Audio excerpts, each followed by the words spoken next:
बहुत परेशान हूँ यार, क्या करूँ। हैं? वो तो हाफिज साहब खड़े हैं, बहुत परेशान लग रहे हैं। जाके उनसे पूछते हैं क्या परेशानी है।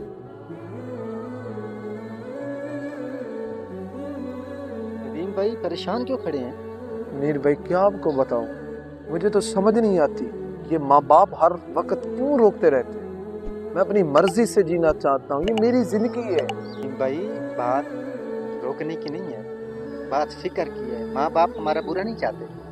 और छोड़ मुनीर भाई, ये पुरानी बातें हैं, आजकल कोई नहीं सुनता। नदीम भाई एक बात बताऊं, कल मैंने अम्मी से सुना है कि जो वालिदैन की दुआ है वो इंसान की तकदीर बदल देती है। अगर मुनीर भाई मैं ना मानूं तो फिर?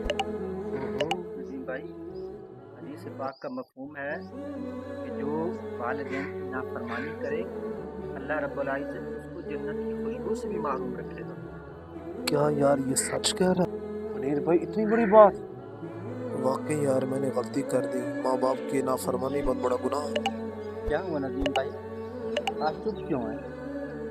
मुनीर भाई लगता है मैं गलत था। मैंने अम्मी को देखा है, अम्मी तन्हाई में रो रही थी, उसकी आंखों से आंसू निकल रहे थे। नदीम भाई अभी भी वक्त है, जाकर माफी मांग, माँ का दिल बहुत बड़ा हो। मुनीर भाई तुम सच कह रहे हो? अगर मेरी अम्मी ने मुझे माफ ना किया तो फिर?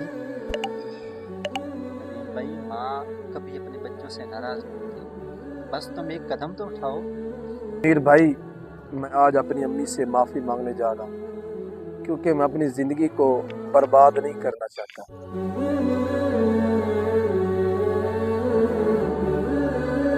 दोस्तों, माँ बाप की दुआ जन्नत का रास्ता है। अगर आप भी अपने माँ बाप से मोहब्बत करते हैं, हमारे चैनल को सब्सक्राइब करें और इस वीडियो को ज़्यादा से ज़्यादा शेयर करें।